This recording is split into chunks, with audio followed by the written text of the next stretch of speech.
Hey YouTubers, it's Charlie. This is going to be my Arrow mid-season finale video. So much we need to talk about. I feel like the collective audience just absolutely died. You could see the moment on Twitter when everyone saw it, and then just boom, just bomb exploded everywhere. Right away, we just need to remember the Arrow's coming back. Episode 10 is going to air on January 21st. The Flash is coming back that week too. Don't worry, I will totally be doing bonus videos till it gets here, so feel free to leave requests. Okay, so many things we need to talk about, so careful for spoilers from the episode if you haven't seen it yet, starting with top 5 moments. Number 5, Thea really is the killer. This was definitely one of the bigger theories early on. Most of the people that didn't believe it just didn't think that she could make the trip from Corto Maltese. They kind of brushed over it in the episode, but if you want to think about it this way, Thea had just been in Starling longer than she let on. I think the timing was what confused a lot of people. She wasn't one of my higher picks. I'd say of all the people that I thought she'd be, I thought it'd either be Katana or someone from the League. A couple weeks ago, I kind of picked up on the Batman Ra's al Ghul plot, so I thought that they might frame him, and that would be like the big WTF twist, but they kind of threw that away. Like the minute that Felicity says, "You're the one that did this," they just immediately dismiss it and say, no, someone's trying to frame us. It would have been fun if they would have left some doubt in that, but I think they just wanted to speed past it and get to that duel on the mountaintop as fast as possible. If you ever wonder why something really interesting happens and they just brush over it, it's usually in the name of expediency. Like they have something more important that they're trying to get to. The real question is, will Thea ever find out that she did it? Think about what Roy's going through right now, thinking about killing that police officer. He's probably going to continue to deal with that for the rest of the season. We haven't got a lot of Roy solo scenes, but I think now, given that Stephen Amell is going to be sitting a few episodes out, we will get more Roy time. And I'll explain why Stephen Amell is going to be sitting a few episodes out in a second. Merlin said that the drug used to whammy Thea leaves the victims with no memory of what they've done. It remains to be seen whether or not that'll stick, so we'll just keep your eyes peeled if Thea starts to have flashbacks or hallucinations. I'm actually pretty happy. I think this is a good direction for her character. The other question now is who drugged her? It's either China White, and she's going to come into the present day storyline, or it's going to turn out to be someone from the League. Like it'll be Ra's al Ghul behind it. Number 4, Maceo is part of the League now. This was actually a huge moment. They spoiled it in the teaser for the episode last week. We knew he was going to be part of the League of Assassins. This is a giant twist on the Katana origin story. So in the comics, Katana is the big character. Her husband is the one that gets murdered. She goes on to become the Katana character with the Soul Blade. I think the reason they changed this is because of casting issues. Originally, they cast Devon Aoki as the Katana character. I think they had intended for her to become Katana, but then she dropped out of the project, and then a new actress stepped in. So I think they just switched things up a little bit and gave Carl Yoon that part. Or it's possible that they never intended that from the beginning, like they always intended for Maceo to be the character to cross over into present day. Either way, they did kind of do the Katana origin story, but they twisted it and Maceo became the Katana character. China White did reference the sword in their apartment, so I feel like that's a nod to Katana's blade.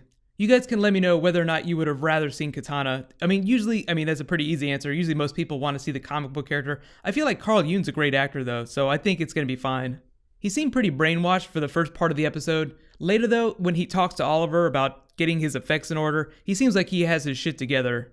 Number 3, Laurel explains the Black Canary to her mother. I was so happy when I saw River Song was coming back in the episode. And how vicious was she? Wow, she said, "Make them pay, make them suffer." That is such a River Song thing to say. She is a badass bitch. To be fair though, I feel like most mothers would react this way, so I don't think it's a Doctor Who Easter egg or anything like that. I think it's just something naturally a really angry person would say. So many secrets going around though. Secrets being kept from Thea, secrets being kept from Oliver, secrets being kept from Captain Lance. I don't think Alex Kingston is coming back really soon. I do hope that she comes back before the season 3 finale. As for Laurel Black Canary stuff, yes, we will see her in the costume in the next couple of episodes. There was a picture that posted of her with Roy. This seems like it's going to be going down when Oliver is not around.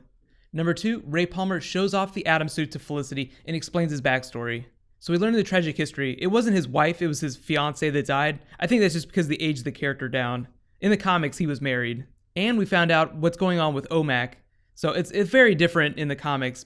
But OMAC in the Arrowverse is just that one suit. Or they were intending to mass produce the suit and sell it to the military or something like that. Ray Palmer is just marrying that project to his technology of miniaturization. Mark Guggenheim already said they're not going to shrink him on the show, but that was a long time ago. He said he recently changed his mind about powers on Arrow. It's possible they could not shrink him, but they could do some sort of atom powers. He did say he was going to try and do some superpowers, and that might include the back half of the season. But typically when you think powers, you're thinking like Firestorm, you're thinking like metahumans. So we'll see. I would like to see them do atom powers before they bring a whole bunch of other comic book characters on the show. I have no idea which episode is going to actually feature the physical costume. I would say sometime before the finale, like sometime in the middle of the second half of the season, sometime later than that. And I know people keep asking, but I will say yes, I do think that he's going to fight with Team Arrow before the end of the season. He's almost been in the cave already. I mean, he was on top of it. I will be interested to see whether or not Felicity brings him in, or if he comes in on his own, like if he sneaks in. Given that Oliver's going to be out of commission, it's possible that Felicity could kind of co-opt his services to help out. He could kind of be the stand-in for Oliver while he's not around. That is an interesting thought. There are a number of other superheroes on the show that they have superhero characters. Think of it as like Superman or Batman going away, and the Justice Society coming in and forming to fill the void. We do have Wildcat, we have Merlin. Even though he's technically not a good character, he could help them out. And then now we have Ray Palmer, the Atom, with the Atom suit once it's finished. All very exciting. Stephen Amell says a lot of Justice League TV show things. I think it's more like Justice Society.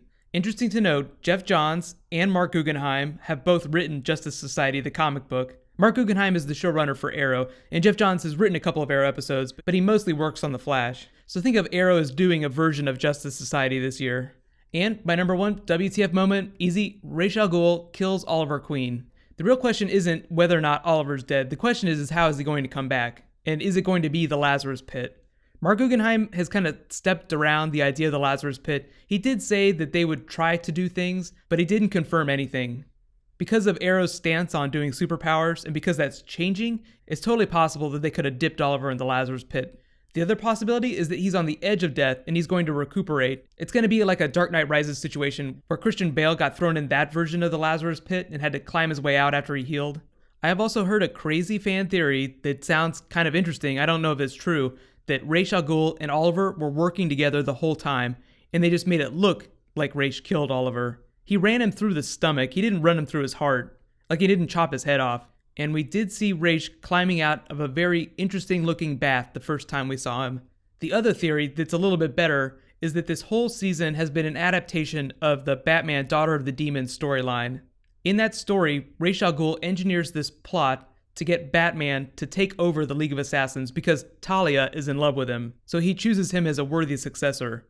Arrow, obviously, a lot of details have been changed. Nis Al Ghul is the stand-in for Talia, and she's in love with Sarah, who's dead, not Oliver. We don't know enough about Ra's al Ghul to know whether or not he wants Oliver to take over, and we don't know how China White is involved.